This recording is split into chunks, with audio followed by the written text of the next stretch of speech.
big 10-game slate in front of us. Lots of items to discuss. Some news that broke just before we came on the air, so we'll hit on that up top as well. But I'm Chris Spags, joined as always, one of the smartest men in the world of NBA DFS analysis out there, Mr. Fast Eddie Fear. How are you doing, Eddie? I am excellent. And yourself?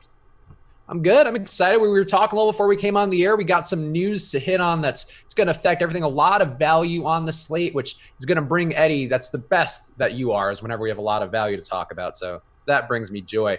You know what else brings me joy, Eddie? Our partners at Thrive Fantasy, because they are offering a new deal for all of our people out there. Again, we ask you guys to support our sponsors because they help us keep the lights on.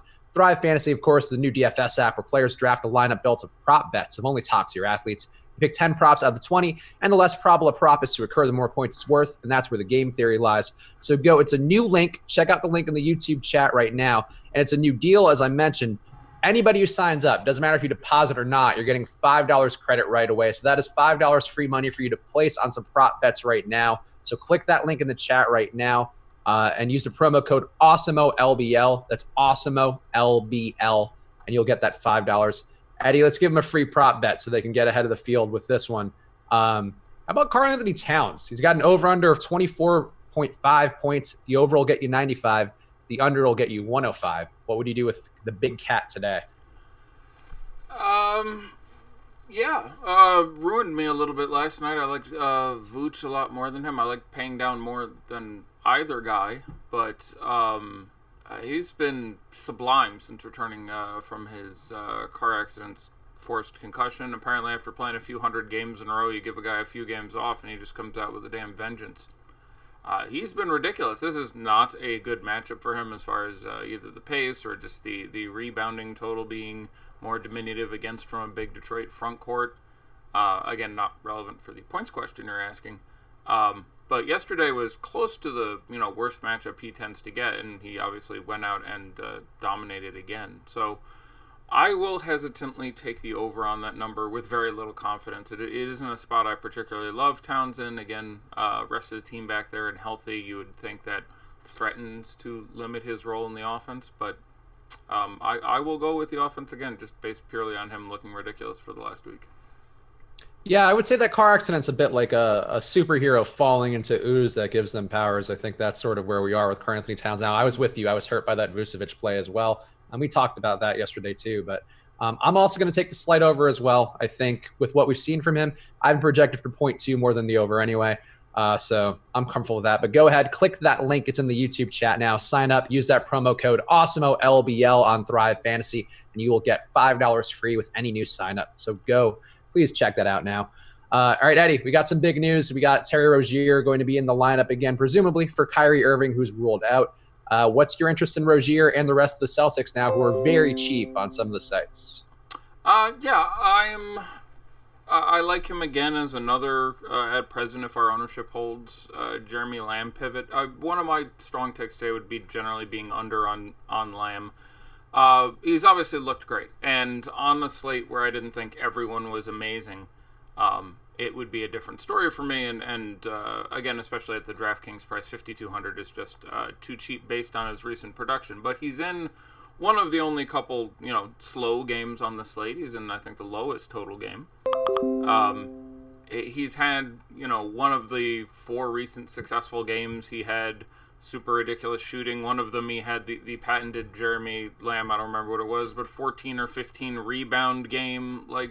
I still project him for north of 30. I like him a lot, but there are tons of guards and point guards, and players in general in that price range tonight who are just going to have lower ownership, who I project similarly or even a little better. So I would much rather at this point play Terry Rozier. I would much rather play Derek White.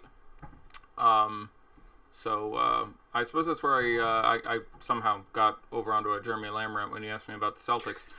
I have minor concerns about Gordon Hayward now playing on the back-to-back, but last night being really the first game with Kyrie in there, which is disappointing. That game, a lot of people, obviously that last game turning to shit was disappointing for a lot of people. I had a whole lot of people like, okay, I've got 6 fiery guys going into the last game, and I've got whatever, Horford and Irving, or Steph and Draymond, or whatever, and then just, all that went splat. So it was disappointing for several of the followers who had been sending me screenshots all night.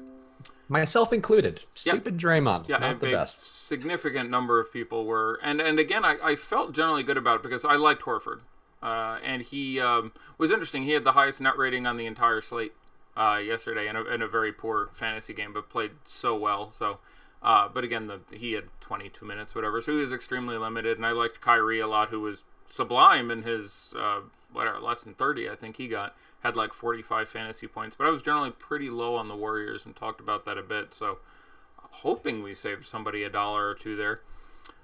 Rozier ends up being site dependent, 51 on DraftKings, 65 on FanDuel, 24 on Yahoo. Again, on DraftKings, I like him just plenty. He'll come in 15 to 20% owned this game. Basically now going to be a pick 'em. He should get a pretty good batch of time. I like him quite a bit there. FanDuel, he's a reasonable option, though there's probably a couple guys I would slightly rather pivot to for ownership and upside purposes.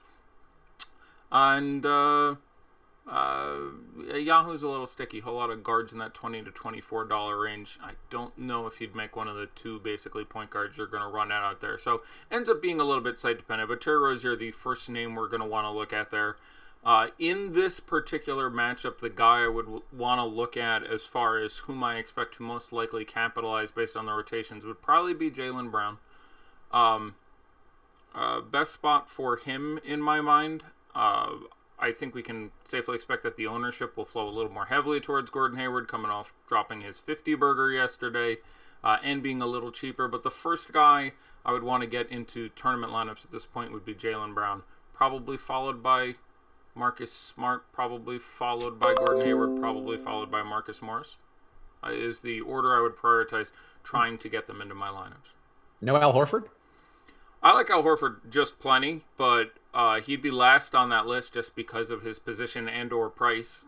He's a center on Yahoo, where he's an excellent play in the 14th best center. He's very expensive on FanDuel, where I think your ideal play is punting either Len or JaVale McGee most of the time tonight. And again, this is a glorious slate in which I love tons of plays and love tons of centers. And if I was building 150 on FanDuel right now, I'd have, I don't know, 65 Alex Len, 45 JaVale McGee, and 40 of other guys mixed in there, I suspect would be about how it would work out. And, DK, I think he's great, but I also think Aldridge is nuts, and Powell is nuts, and Nance is nuts, and Love is nuts, and Gobert is nuts. So I'm playing him over one of those guys. So absolutely in play. A little bit more in play due to Kyrie being out, although you do worry a little bit more about both pace and efficiency can take a bit of a hit there.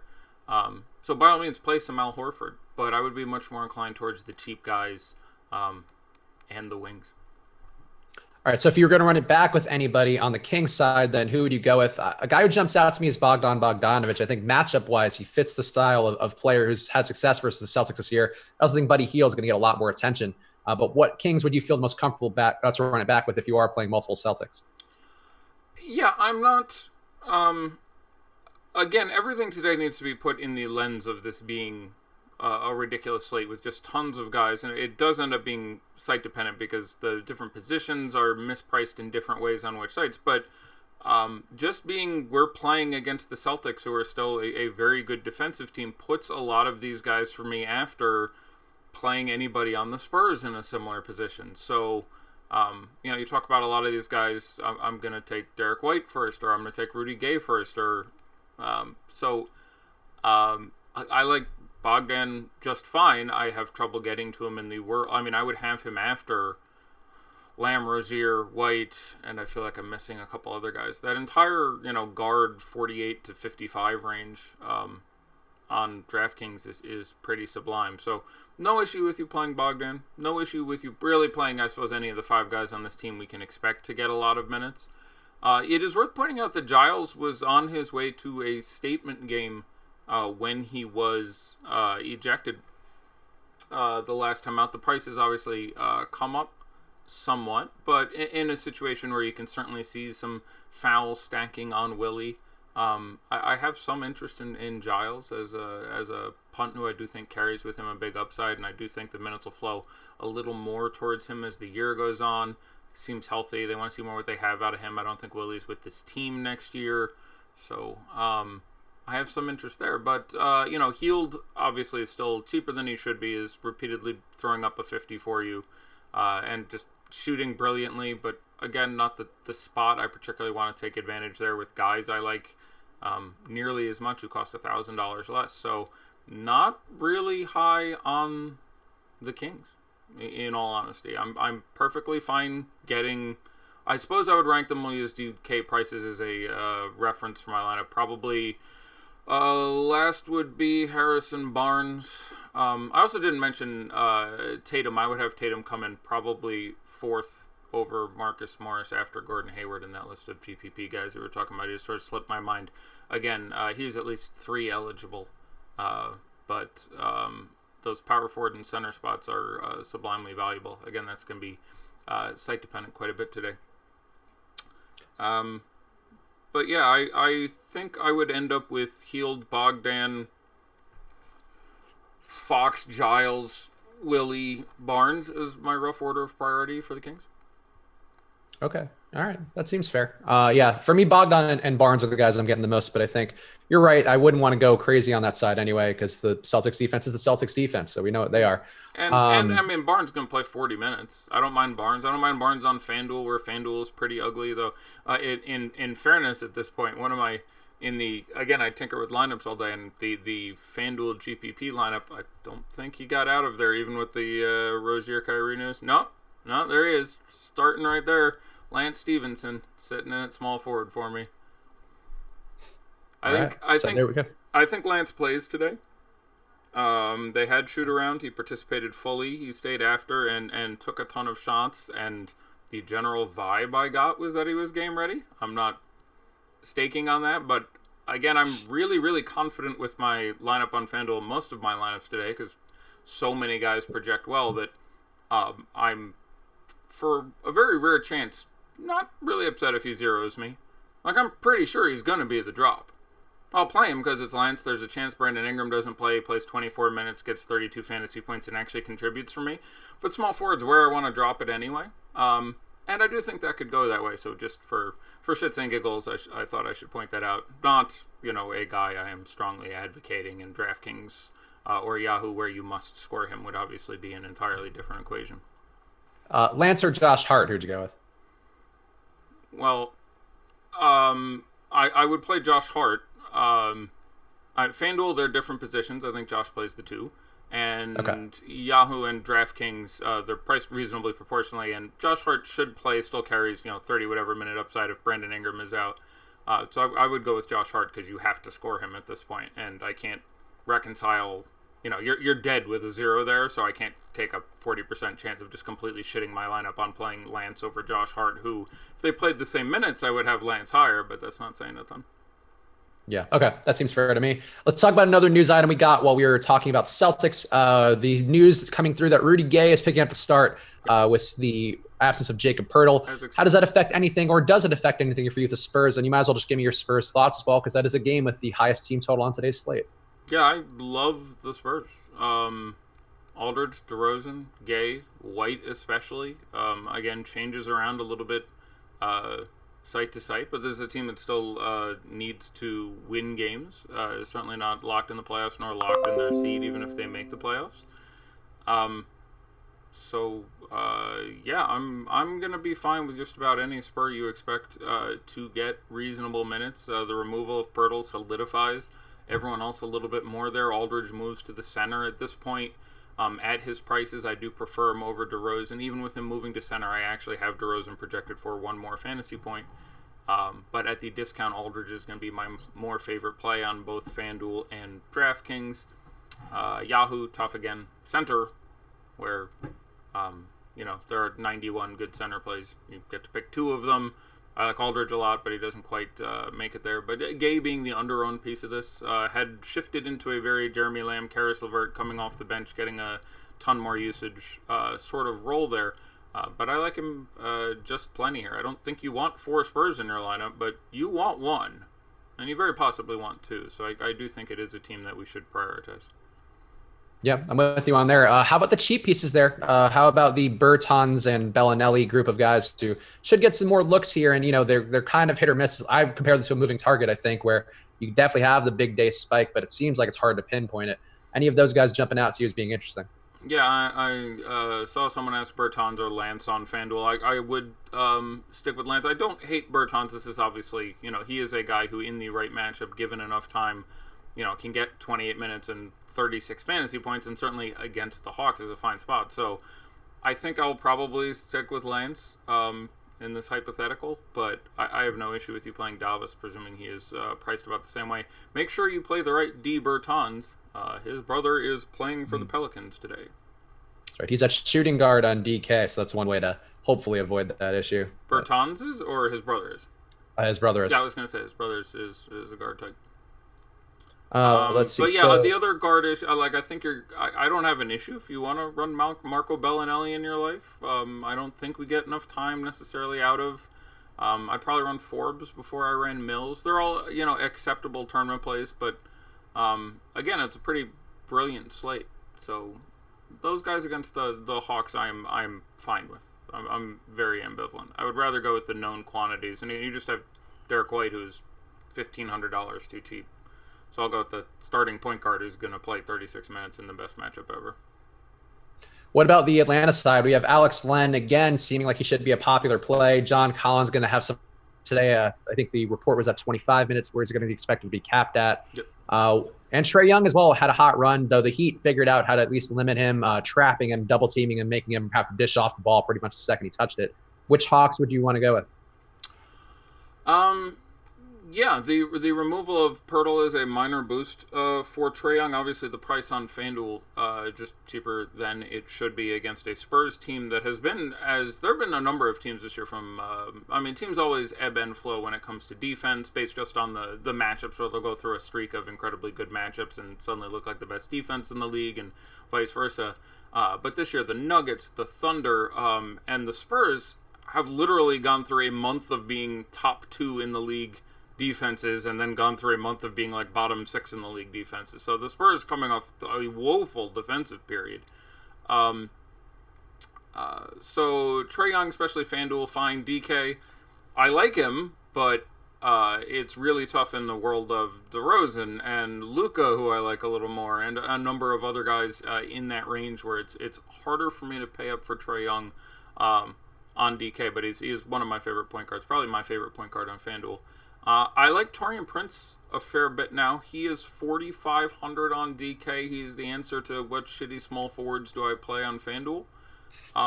With the absence of Amari Spellman, the limitation of John Collins, the absence of Dwayne Dedmon, Plumlee still out, he's going to get some time at the 4. I have him at 33 minutes right now. That is a butt ton of time for Taurean Prince. And again, his absence was due to paternity, not any sort of injury. So he should be fresh and motivated, and a guy I wouldn't hate taking a shot at. Just tournaments, and can certainly go badly. Was dog shit against the Spurs earlier this year. 1 game sample doesn't mean a whole hell of a lot to me, but and he is more productive when he gets more time down at the 4. So Taurean Prince, a guy I would think at. I presume we will have Bazemore go back to the bench. We'll have Porter start again.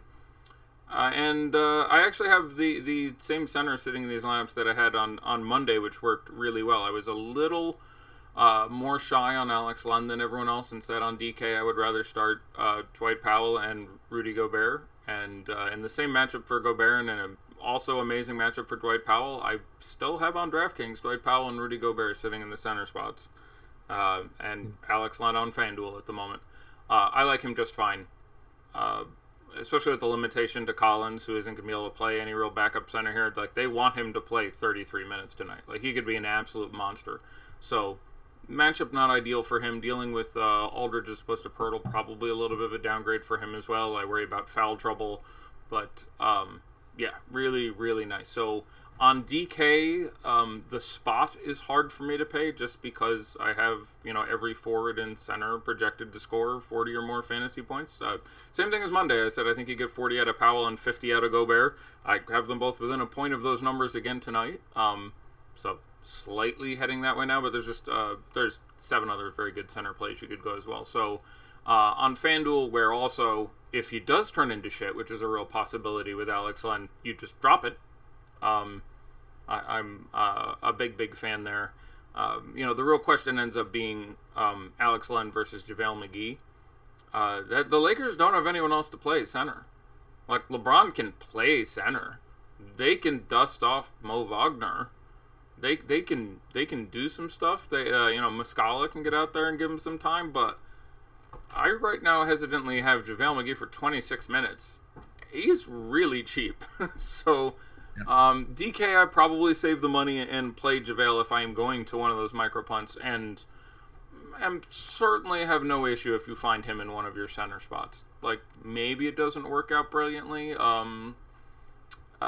Lakers and Denver have played twice this year. One time Denver absolutely pushed their shit in, but they played the first or second week of the season. That was when JaVale obviously was going off, but he had 40-something fantasy points in a game against Jokic against Denver this year. Right now I have JaVale McGee at 26 minutes and 29 fantasy points. Like, that's really hard for me to ignore at 3,700 or whatever the DK price is. So, and I'm just fine with that on FanDuel as well. I expect him to be pretty similarly owned. There is some uncertainty there. You'd like to have Brandon Ingram out just because the minutes flow more and that they have to play more of JaVale at the 5. But those guys are both on paper potentially good value plays, and certainly if you had center and utility on DraftKings being McGee and Alex Len, I would in no way differ with you. And it's worth pointing out again, McGee's game is wicked late at night, so just have a plan to pivot to it as the evening progresses. Darth Bane asking to close the loop on the Spurs. Who would be your favorite Spurs in order? It ends up being very site dependent, but I will, counting price and just sort of amortizing across the industry, go with, I guess, Aldridge White, but I really love them both. On DraftKings, it's White by a lot. He's almost my favorite play on DraftKings. So White, Aldridge, probably Gay DeRozan, just because of the sticky position he fills in at a couple spots. But certainly those 4 at the top. Probably Bertans would come in next. So we talked a lot of value, guys, and we don't like doing this, but I'm going to make an exception today because we do have a user in our premium Slack, Don't Embiid My Status, who just found out he's going to be a proud daddy of a baby of yes. So congrats to you, Don't Embiid My Status. So I'm only allowing this one-time exception. He's asking if there's anybody who you would have as a lock on FanDuel today. Obviously, can't force to 100% locks, but I guess who would be the closest to qualify for our new daddy, Don't Embiid My Status? Let me take a look. If he's going to be a new daddy, I want to give his time the appropriate blessing it deserves. So he's looking for a college fund, so help him get his 529 plan started. Now you got me excited. Anything for the kids. And huzzah unto you, good sir, a blessing on your house, a mighty blessing on your name. A lock. There is no one who I would have in 100% of lineups. The names of guys who would be very heavily represented, let's say north of, say, 40% for me, would probably be Larry Nance at 5,600 at power forward in an ideal matchup with Brooklyn. I have him for 33 minutes right now. That feels pretty juicy. Blake Griffin, who's underpriced about $1,000, also at power forward. Power forward is a really tough spot there. Alex Len, JaVale McGee, Gordon Hayward at small forward, where $4,500 and you can throw it away. Trae Young. That's probably the list of guys I would like to expose myself to on FanDuel. Trench coats only for. You're not a new dad. You're an experienced dad, so you can. I got my trench upstairs. I'm wearing the short leather today, but yeah. Let's see. We got some questions I just want to run through. All right. Thoughts on Jared Allen on FanDuel? He's a guy who's popping up for some people, and I've seen that question asked a few times. So let's hit that as well. Yeah, obviously, we don't hate the matchup. I worry about the general. I don't think a net has played 30 minutes in a game in 4 games. I could be getting that wrong, but it's just a way to point out that I have some concern there. That being said, I'm absolutely fine with him in a tournament. The upside is there. 3 for a block we like to see there. I think most times I would rather play Robin Lopez, words I didn't see myself saying at the beginning of the year. So, I mean, I'd have him fairly low. At cheaper, I'd rather play McGee and Len. At the same price, I'd rather play Robin Lopez. I would rather play him than Willie Cauley-Stein at this point. So I'm fine with it. Like if you're building one lineup and you want to throw Jared Allen in there, I have no issue with it. But I'm fairly ambivalent on it. It ranks basically evenly for me. All right. So we've only got 2 minutes before halftime, Daddy likes. So let's see if there's any good questions. Oh, Kuruk. So Kuruk's just a guy who you pushed on some people. People had some success with the other day. He's back in the starting lineup again. How are you feeling about him today?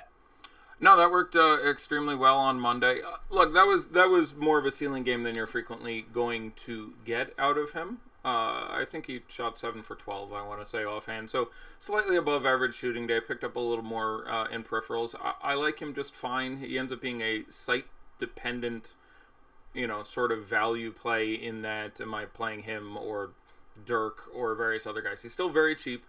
I wouldn't have any issue to him in any format, even in cash where I expect him to play like 26 minutes.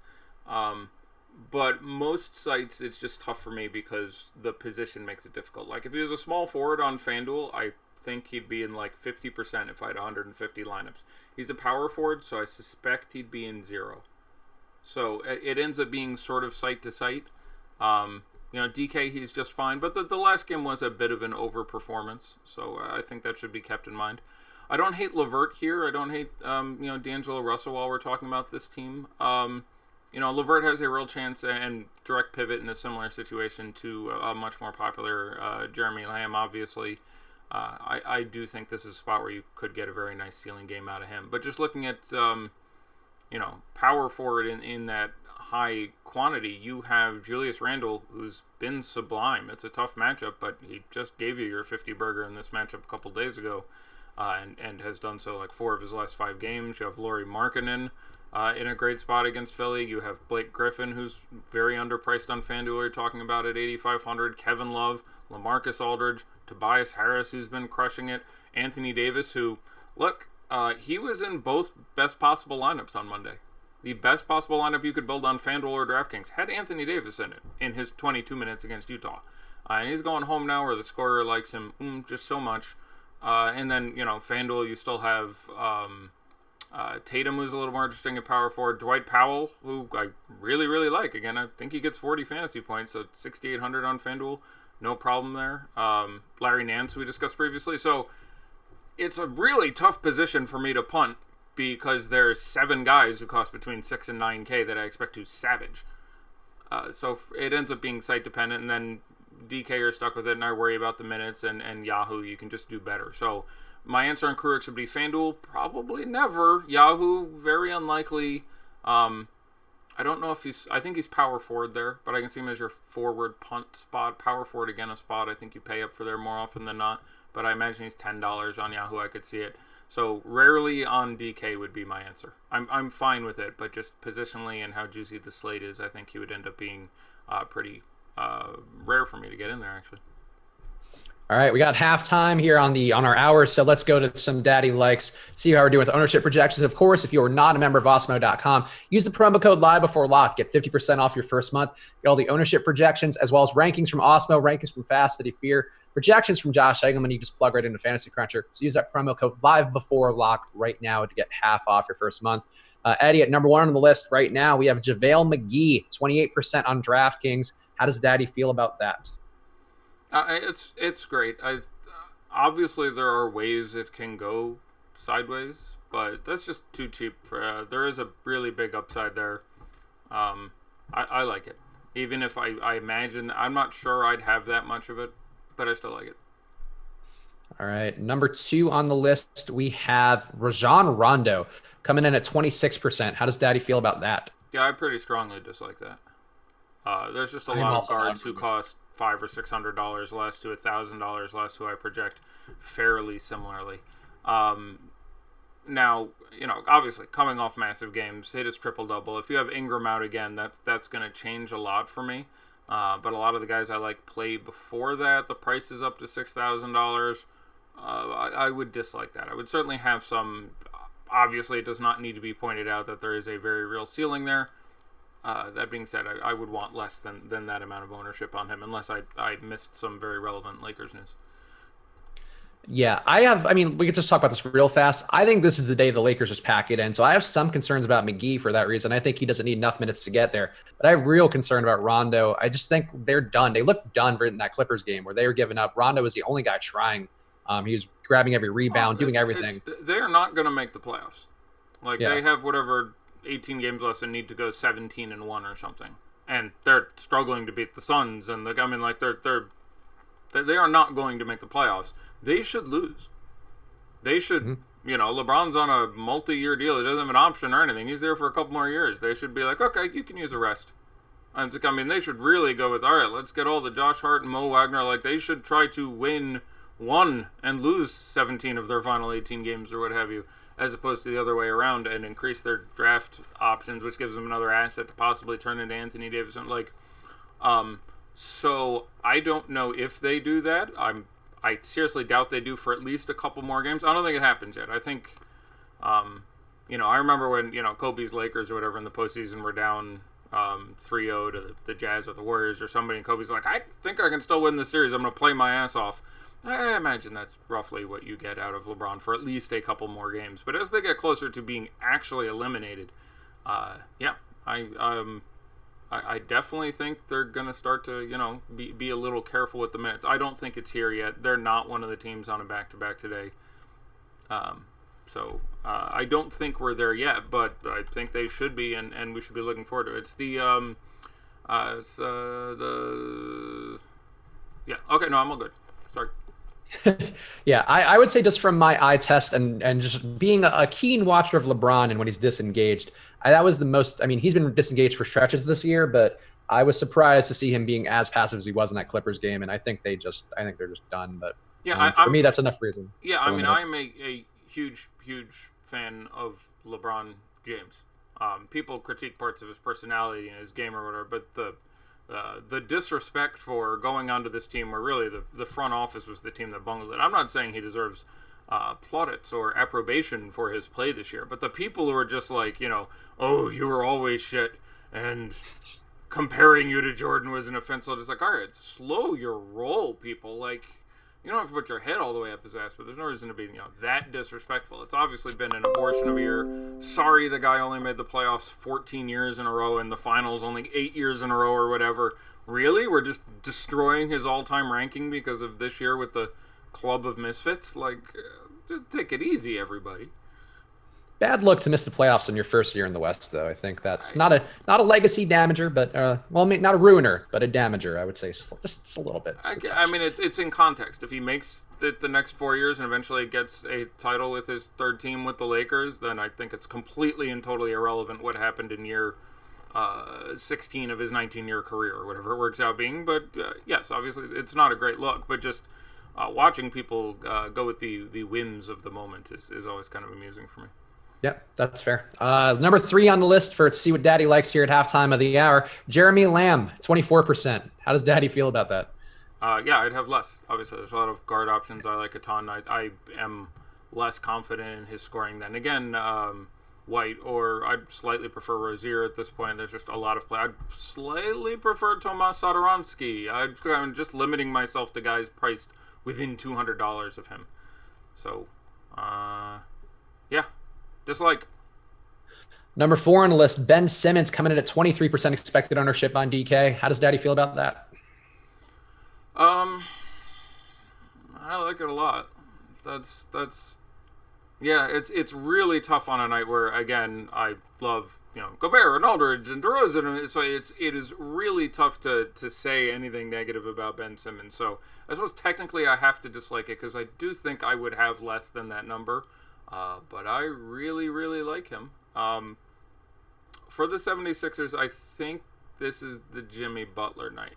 I keep looking at this again and again, and on paper, and vengeance, if that means anything for you, and any of that shit. I think it's the Jimmy Butler night, so in building lineups and obviously wanting to play a pile of guys in that 6, 7, 8K range, it's become easier for me to get down to playing him or Tobias as opposed to going up that high. And I do think against the Bulls you want to have a 76er in there. So I would have less for that reason, but I have Ben Simmons projected for 52 fantasy points, and that obviously feels just fine at $8,900. There's just so many guys who have 8x ceilings, if that's how you're judging it, that I would come in under that number. But again, I would not criticize any amount of Ben Simmons in this spot at all. Like if you said I have 100% Ben Simmons, I'd be like, that's fine. It wouldn't bother me in the slightest. So technical dislike because I would play less than that, but not in any meaningful sense. Yeah, I just to augment your Butler point, he had 62 plus fantasy points in his one game against Chicago since leaving there. I think you were right. I think he's a vengeful human being. Yes, with Minnesota last March last year. April. Now I remember it a little. Yeah, okay, sorry. Threw me for a curve. I forgot that existed. I couldn't remember a game with him against the Bulls, but there was one. You're right. I forgot. Yep. So I'm with you on that. I think too, he's such a ball hog and he just uses the ball in so many ways and also rebound hunts. I think he takes a little value away from Simmons and from Harris if he goes off. But if he doesn't go off, I think those guys, like, I have no problem playing them together. But. Yeah, I mean, there's no reason to wicked overthink it. Embiid is still out $8,900. That's a very sexy man. Yep. And number 5 on the list here, Derek White, 22% ownership. You've been a fan of his, but how about at 22%? Yeah, I'd have more than that. He's okay. Probably the player on DraftKings I would have the most of. He's actually tied with Gordon Hayward. So how about him too? I'd probably move away from that. Like I like Gordon Hayward just fine. There are a lot of guys on this team who can get there. Again, he is objectively brilliantly priced at $3,900 without Kyrie there. Matchup against Sacramento is great, especially at his position. Like I really like Gordon Hayward. I really like a lot of guys. I would have less than quite that much. So again, I'd be looking to.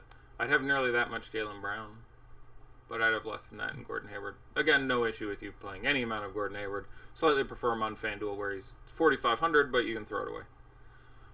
All right, so that closes that out. Again, promo code live before lock. Get access to all this information to check out for yourself. All right, Eddie, we haven't talked about all the games because there are 10 games here.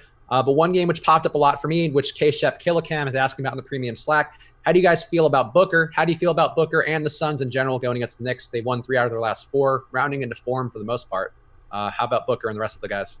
Yes, them, the Bulls, lots of teams when they absolutely don't want to be winning games are now rounding into form and winning games. So it's really impressive for some of these franchises to really, perfect being terrible in every way possible, including being good when they should try to be more. Anyway,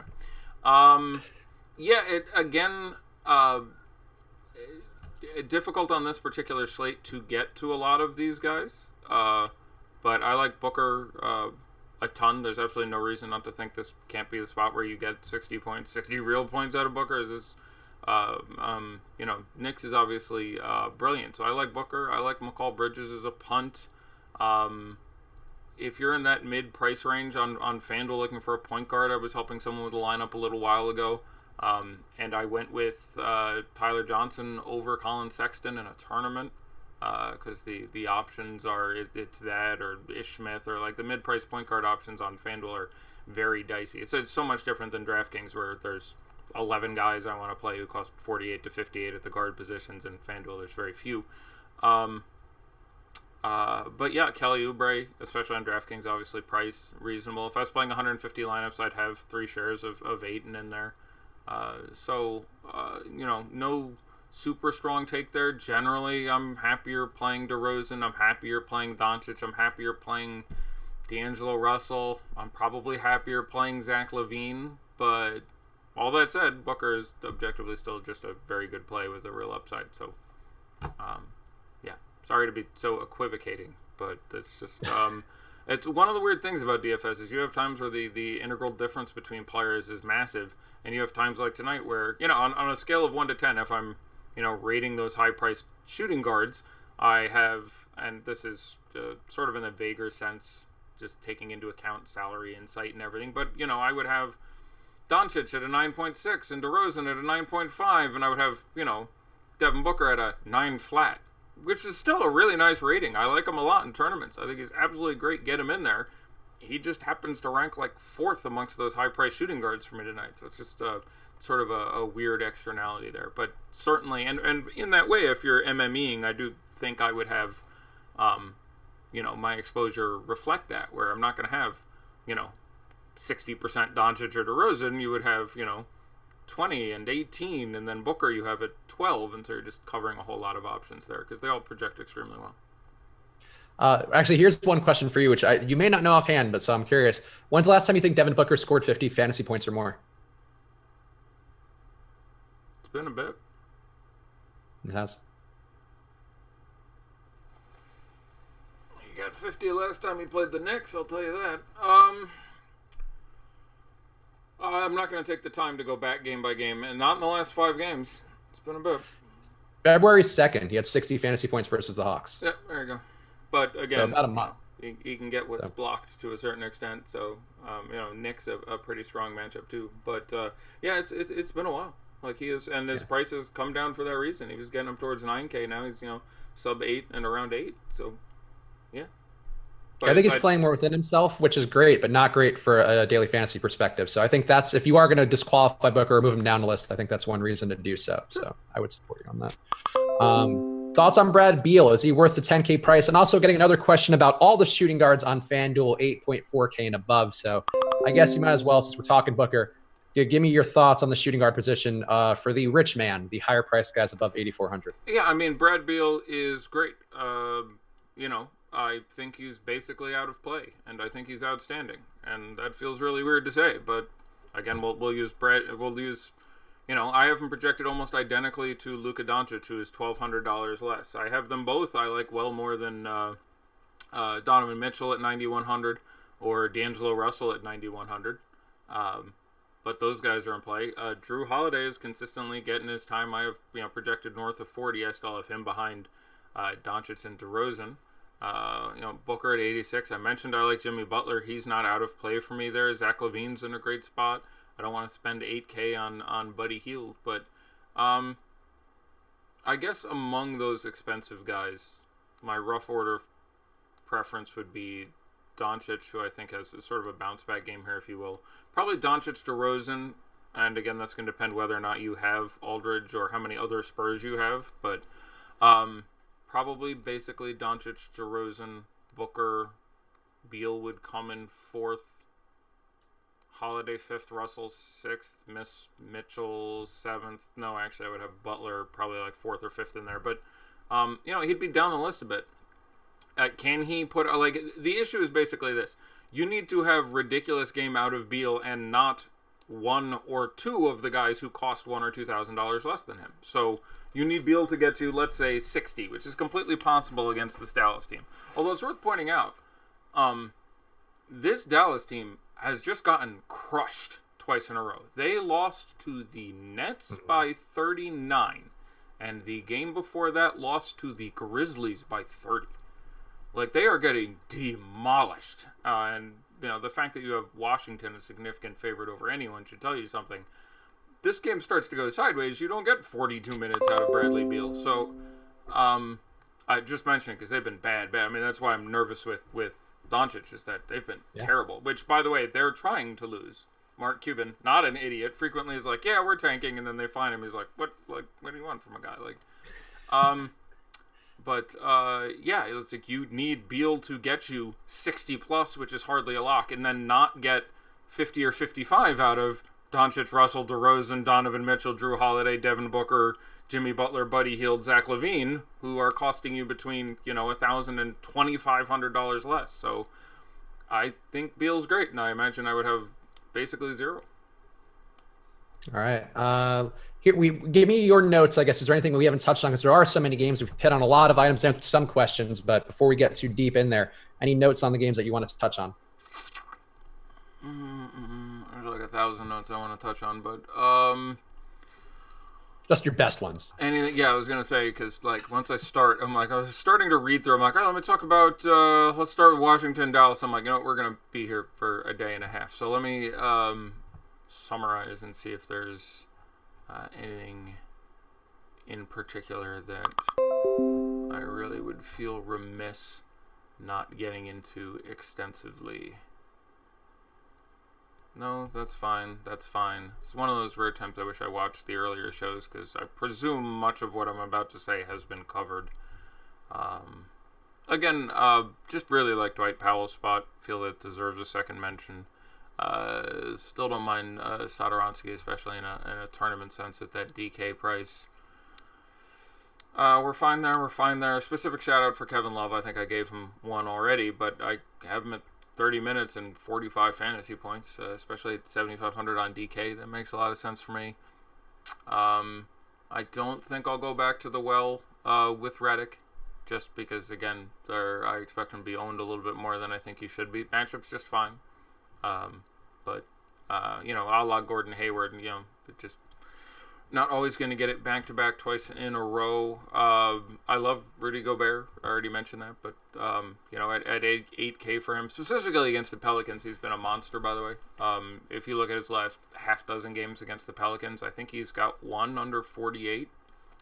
$8,100 is just too cheap for Rudy. I will take my pretty close to guaranteed 40 with, a reasonable shot at 50 and even something potentially beyond that. Forget the Knicks. I swear to God, I'm so aggravated with that team. But once you bring DeAndre Jordan back in there, now you're talking about less time probably for Mitchell Robinson, and who knows what happens with Vonleh and Cornette and that hole. So I think Knicks, even in a spot, someone's going to be good. Damian Dotson if you are punting shooting guard on FanDuel, which again I'm disinclined to do. And at this point, I'd probably try to find a way to get to Jaylen Brown, who I like a lot. But yeah, that's well more time than the Knicks deserved, that 17 seconds. Suns McCall Bridges is a punt. I think it's cute, site to site. Talk about that. And make sure you got your late swap guys in there. So in the event Brandon Ingram is out, Lance and Josh Hart are going to get pretty sexy, and Rondo becomes obviously very, very strong at his 6K. Like Jamal Murray a lot too. Jokic is my the slate is weird in this way, in that Jokic is my top overall point scorer. I would have like 10%. Like, it's really hard for me to get to him. And just your best lineup construction doesn't involve having him. But I haven't projected for over 60, so feels pretty good. Like him more than Towns. Should that come up for anyone? And top ahead, that's most of the stuff. All right, let's see if we have any good questions in the premium Slack, which we'll be checking first. Got a lot of either ors, which fine. Markkanen and Hayward, or Jimmy Butler and Derek White if you have Ben Simmons. Markkanen and Hayward, or whom and White? Or Jimmy Butler and Derek White if you have Ben Simmons. No format or anything given? Nope, no set given. Why would there be? I'll still go with the second one. I'll still take Butler and White. Thoughts on Frank Kaminsky? He is a popular play, been mentioned a bunch, been taking some Zeller minutes. People have been talking about him today. How are you feeling? I don't think it's necessary. I would probably have a little in a massive number. I would rather play Kurucs, who again I was pretty low on, but he's been getting 24, 26 minutes. That possibly continues, but not a great matchup for him. I would generally try to look elsewhere. If you have some Frank Kaminsky, especially where you can drop him, great, no problem. Real chance he gets 24 minutes and scores 30 fantasy points, and that would be just fine. I'd rather play him than Dirk, but I'd rather play Kurucs than him. So fairly ambivalent as a tournament-only punt, and I would not be shocked to see a massive rotation change. I mean, they've started giving him more time at the expense of MKG and some other guys, and I'm just not sure that holds on. So I'm fine with it, but FanDuel only if at all possible. Yeah, I think there's enough value now where I wouldn't necessarily want to go to Frank, but I think if you're trying to fade some of the more popular chalk, I think some exposure seems fine. Sure. Len and LeBron James, or Jokic and Hayward on FanDuel? Hayward. Jokic and Hayward. There's no G Haywood, unfortunately. Yeah. For a DK GPP, would you go? Oh boy, this is too many parts. But Griffin and Simmons, or Aldridge and Beal, or Drummond and Aldridge, or Davis and Jokic. Please don't do that ever again, Savage. Griffin and Simmons. Keep it to a 2x2 if we can. Len or McGee for Yahoo, where they're the same price.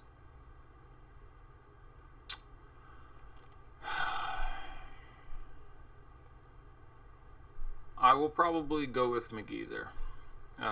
Plus, you can put him in the utility spot with your other center in your true center spot, giving you the ability to capitalize on some other options if weird shit should happen. So, there I would probably have Len. I mean, there's hold on, I did pull that today. So, center is ridiculous. You have Len and McGee where they're $13. Gobert at $34 is way the hell too cheap. I won't even talk about guys who I think are very much in play in tournaments, especially with Yahoo scoring Mitch Robinson or Hassan Whiteside and Bobby Portis, and all of whom are too cheap. But just the super ideal plays, it's $20 for Larry Nance. That feels very good. It is $14 for Robin Lopez, so $1 more than those other guys. That obviously feels pretty good. So tough spot, but short answer, I will say JaVale McGee. Let's see. Teague or Elf for a FanDuel GPP? I'll go with Elf. Pretty close, but I will go with Elf there. Amir still starting. Oh, okay. So here's Amir. a question. You're probably, again, back-to-back now. Maybe get 20 minutes again. I would still guess less. You're going to get less production. But assuming he's still the minimum price, Amir would still be in play for me. Here's a question on YouTube, which I don't want you to answer the exact thing, but he's asking for 3 cash game locks. I would say let's not do that. Let's say, which value guys are you the most comfortable with for cash today? Because we do have so many value guys. Some of them kind of specious value. Some of them at least going to get you, to a decent part for cash. Which value guys are you feeling the best about for cash today? Do we have a site? No, but if you want to give me, I think do them both, because honestly, there's so many dudes out there, and we're getting a lot of either ors about random guys where it's not going to help everybody. Yeah, I mean, if you get up into the low fives, you have Rozier and Derek White, and those guys all feel pretty stunning. I'm fairly confident in both Len and McGee. And again, you sort of amortize that confidence with the fact that they are so incredibly cheap that Gordon Hayward is perfectly fine to play, at his price point. So it ends up being really site dependent. That is tough for me. All right. Let's see. Thoughts on Kemba Walker tonight? He's fine. I do think the upside is there. Again, not a game I'm super looking to target. I would probably rather play Lamb than Walker, although, the ownership isn't going to work that well for you. It's just, it's tough. I mean, $8,300 on DK feels good. I would probably slightly rather play Booker for $200 less, or D'Angelo Russell for $400 less, or Drew for $500 less, or Levine for $800 less. So I think he's fine. There's all the upside in the world. It's another situation where all these guys would rank very, very close to each other, and I would have him slightly less than those other guys. But, going against Miami is one of the few spots I really don't want to target with uber guards today. So I will take Russell versus Cleveland, or Booker versus the Knicks, or Levine versus Philadelphia, or just a lot of better spots, I think, to look at there. So in one lineup, no, I really wouldn't have any interest in Kemba Walker. If you're playing 150, or if you just want to play Kemba Walker, I think it's fine. I just would have him slightly less than those guys based on the matchup. Raboshua asking, I haven't heard much about Jamal Murray, but the Lakers are hemorrhaging points per minute to point guards on FanDuel in the last month or so. What are your thoughts? Yeah, he's great. I love him. 7,000 or 6,200. I like him a lot on both sites. It's difficult on DK because of the existence of, again, Rozier, White, Satoransky, etc., etc., etc. But FanDuel, where a point guard is much less, locked in stone. I like Jamal Murray quite a bit. I think third favorite for me coming in with Young on top there. So I'm fine with Jamal Murray in basically anything. His minutes seem safe. Matchup has been good for him on paper and video. I have no issue with any amount of Jamal. DeRozan and JJ Redick, or Hayward and Mitchell in cash? In cash, I'll take DeRozan and Redick. Drummond or Gobert for a DK GPP? I'm going to stick with Gobert. Again, you're saving some money. And for that reason, I have them projected almost identically. Okay. Could you rank your power forwards on FanDuel? I guess just go your top 3 guys. Oh, God. Griffin, Larry Nance are probably 1 and 2 for me. But Aldridge is great. Harris is great. Markin and Randall certainly still have the upside. Dwight Powell is great. I will go with Nance, Griffin, Powell in that order. But, Tatum I like a lot at this point. Like there's just a lot of guys who can sneak in there. The Tatum price is just pretty juicy on FanDuel. So there's but I will go roughly with Nance, Griffin, Powell, Harris, Aldridge, Love even. So we'll go with that. But then Markin and Randall, there's a lot of them. That's definitely a spot I look forward to paying up to. All right. For fantasy draft cash, would you go Kemba and Jaylen Brown or Rozier and Kevin Love? Rozier and Kevin Love, not close in cash. Dwight Powell and Jimmy Buckets or Lamb and LaMarcus Aldridge for DK GPP? Dwight Powell and Jimmy Buckets. Luka and Lamb or Simmons and White on DK? Simmons and White. All right, let's see what else we've got. Only about a minute left, so. Aldridge and Winslow or Blake and Gay for FanDuel?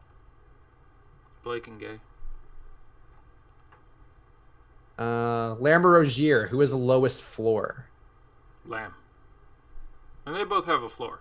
Well, those are both guys who can fail for you, but Lamb more likely to floor out there.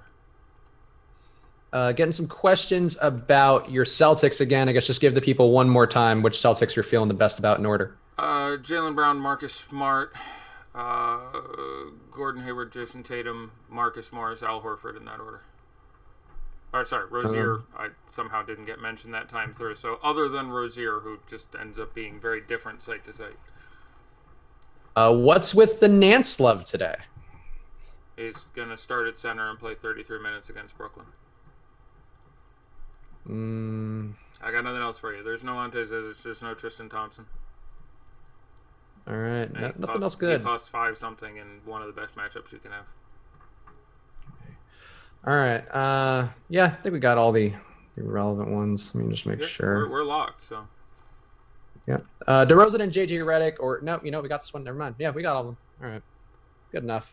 Let's play America's favorite game here. Didn't get one lineup in. Who cares? See what Daddy likes today, because this is going to be a lot. I think. How many games do we have going right now? It's 7. 2 or 3. All right. Let's see. We got. Got Miami, Charlotte, Minnesota, Detroit, and Dallas, Washington. So that's a big one, at least locking. I'm curious to see what Luka and Beal shook out. Yeah, I would hope Luka is higher. Hopefully. But again, Beal is certainly a guy who can humble you with some massive scores. All right, the biggest thing on DK is apparently the 450K Wednesday shoot-around championship. Which I don't know what championship means. Did you have to qualify for it? What does that mean? You get a championship belt, and then you have to defend it in a U.S. Open challenge every week. I thought you were serious for a second. I'm like, I would love it. I would love it if they had an actual belt they had to send around. Watch out for Samoa Joe in that one. Yeah, so projections basically right on what we have here. Number 1, Jeremy Lamb, 24%. I would dislike that. Even under if, that. For that to make sense to me, I would need to have him projected well above Rozier and Derek White and some guy, and I simply don't. So, barring them being, if White is 32% and Satoransky is at least 12 and Rozier gets around 20, then that'll be fine. But generally, that's a little bit more than I want to pay for Lamb, whose production I do think has been a little higher than we should expect it to be going forward. And again, not in a great pace-up game there. Number 2, Dwight Powell, 17%. I do think I would have a little more than that. Number 3, Luka Doncic, 13%. I do think I'd have a little more than that. Number 4, Blake Griffin, 11.5. I'll still go positive on that. I like that matchup quite a bit. Tough to get there. Again, power forward center, so tough on DK. So much you want there. Kemba Walker, 10%. Feels fine if you have that. Frank Kaminsky, 10%. I would have less than that. Maybe that continues. Frank's always been a quality basketball player. If he gets 25 minutes, even in spot, I'd project him for 25 fantasy points or something. So it could certainly happen, and I wouldn't be despondent if I had it. But I just don't get why he's suddenly taking Zeller minutes. Like, I Zeller's have no goddamn clue what's going on. Yeah.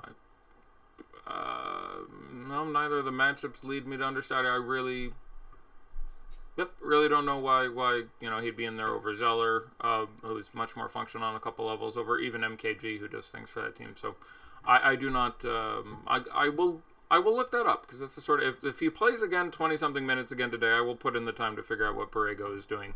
I haven't done the deep dive into the Hornets that I would need to do, so I don't have an answer as of right now. I asked Jeeves. I tried. All right. Brad Beal 9.5. So yeah, we had 12.5 for Luka, 9.5 for Brad Beal. I'd be more happy with my Luka shares than my Brad Beal shares there, but again, all these guys are great plays objectively. 7.3 for Drummond. That feels very good. 6.5 for Karl-Anthony Towns, which, again, the guy's averaging 70 fantasy points over his last 5 games. But I think I'd have less. Jeff Teague 5.4 feels fine. Portis 5% feels fine. Batum 5%, a little more cashy to me, but feels fine. Satoransky 4.3, I would probably have like double that, but feels fine. Hardaway 3.5. I don't think that's necessary tonight. Like, he's down to 4,800, I think is his number. Maybe he was cheaper than that. I'm getting that a little confused, but I think it's 4,800. That's still not cheap enough for what we're seeing out of him. There's just other guys in that, hybrid role wing that I like a lot more. If they don't get blown out, he'll be okay. But yeah. Jalen Brunson 3.4. Obviously, I don't like it. The minutes are, they vary a lot, but the matchup is obviously just fine. So, okay, I guess I can see that. Luke Kennard 3%. That's my guy, and they're finally, sort of ensuring his time. He's been playing well. Yeah, so I'm fine with Luke there. Josh Richardson 3%. That doesn't seem right to me today. I'd have less. Reggie Jackson 3%. Fine. Again, I have him after that whole horde of 5,000, give or take $400 point guard shooting guards. He would be like 8th for me in that range, but there's a real upside. The matchup's fine, and 3% is 3%. Justice Winslow 2.75. I'd rather that than the Josh Richardson shares. Dwayne Wade 2.66. Sure, has been sublime. Still only 5,500. Jabari Parker 2.3. I don't think I'd get there today. Trevor Ariza 1.99. Didn't mind him on FanDuel. I had him in there for a while. 6,100 on FanDuel is a very nice price. And a spot I particularly like for him, running out there, getting that time at the 3. Actually a nice spot for Trevor Ariza. So I actually don't hate him here. Would have preferred him on FanDuel, but that works. Dirk 2%. I guess it's 2%. I got him projected for 23 minutes and 19 fantasy points. I don't think he's gotten to 25 yet this year, but shot 2 for 13 last game. I hear the guy can shoot okay. So if he'd have made 6 of 13, which, is not an impressive shooting rate, he easily would have got it there. So I'm just forced to admit that obviously it can happen that you get 30 out of him. So at 2%, I'm totally fine with that. Marvin Williams, 2%, sure. Kelly Olynyk, 1.7, fine. Dorian Finney-Smith, 1.44. The minutes have been all over the place. Obviously, we love that matchup, but that might be a little too cute. Wiggins, 1%. Yeah, disappointing yesterday. Not terrible yesterday. He had 35 or whatever, but I thought we were going to get more there. But again, Towns asserting himself, his authority. 1% Hassan Whiteside. I don't know if we have a lineup yet on the Heat. It'll be interesting to see. I think Bam was starting, somebody said before. Okay, well, then there you go. Bam, also 1%. I would prefer him at those prices, but, if Whiteside gets 22 minutes off the bench at 65 or whatever, he can get there. But, again, power forward center, pretty juicy to go with either of those guys. Jeff Green, 0.88, sure. Taj, 0.74, sure. Thomas Bryant, also 0.74, sure. Ish, 0.72, might be too cute. Dion Waiters, 0.6. I guess it's 0.6. Some of these guys are 0.6. Dion Waiters, 0.6. Derrick Rose, 0.6. Cody Zeller, 0.6. Wayne Ellington, 0.6. That's probably just wrong. Tony Parker, 0.22. Rodney Magruder, 0.18. Josh Okogie, 0.18. Miles Bridges, 0.14. Derek Jones Jr., 0.14. Thon McCurr, 0.13. Trey Burke, 0.05. Yeah! That's blowouts, man. Like, it could happen. Tyus Jones, 0.03. James Johnson, 0.02. Technically with the team, though apparently out of the rotation. Salah Mejri, 0.02. Maxi Kleber probably isn't going to play. I like that more than the last 19 names I read. In that matchup with the Salah Mejri. Bruce Brown, 0.02, no. Troy Brown, 0.02. Maxi Kleber, I don't think technically out yet, 0.02. Michael Kidd-Gilchrist, 0.01, technically active. Tolliver, 0.01, active. Malik Monk with the big club, 0.01. Langston Galloway, 0.01. Joe Chile, double odds. Courtney Lee, double odds. Justin Jackson, double odds. Bismack Biyombo, double odds. Shelvin Mack, double odds. Dwight Howard, congratulations, you played yourself, not technically active. We had to go deep that time, though. Jeez, I was worried about that one. I thought we were going to get there, but thank God the people out there. Yeah, we were into the single shares. We do have single shares also of Goran Dragic is in here, but that's it. There was only no free rake for anyone today. Interesting. Well, a savvy group of people out there today. Anything you want to hit on before we call it quits for the day? I may take tomorrow off. I'll talk about it with Josh or something. It is 2 games, so seems like a good time to take a brief respite. But no, feeling good. Let's get some money. I'll be curious how this one turns out. Me too. I hope well. I hope well. I hope so. I hope so for you. If either you could win all your contests today or I could win all my contests, I would pick you. Thank you. I appreciate that with your no contest that you have going today. I think it's very generous of you. I'll be on DK Live tomorrow talking about the riveting 2-game slate. We'll also have the 4 corners on the switch and hedge. So lots of content for 2 games I'm providing tomorrow. Nice. Which I'm sure I'll find lots of compelling angles to hit on all those items throughout the day. Compelling and rich. Yes, as always. Make sure to like this video on the way out as well. It helps us out quite a bit. I don't pander for likes as much during the hour as I certainly should. Too many plugs to get in there otherwise, but please like the video on the way out. It'll probably be Josh solo then tomorrow on the channel for Live Before Lock, but Eddie and I will be back on Friday doing another. Do we have another crazy slate on Friday? It feels like a crazy slate. I'm pretty sure we do. Yeah, that's right. It would be Josh tomorrow. I don't know. Maybe I'll see if I can talk Josh into letting me in there because I don't get near enough Josh FaceTime, so I would lose my Josh show of the week. So maybe I'm gonna push the show up. We'll see how it goes. Yeah, we'll see. It's fun just hang out with Josh for the hour. You get to hear all his crazy weed-addled thoughts. That pot smoker, Josh. Yeah. The reefer madness is real. But yeah, we'll be back. Maybe it'll be here tomorrow, but we'll have somebody here tomorrow for you for Live Before Lock. So thank you guys for watching. Tune in then. See you guys in a few days with me and Eddie. But otherwise, wish you guys the best of luck.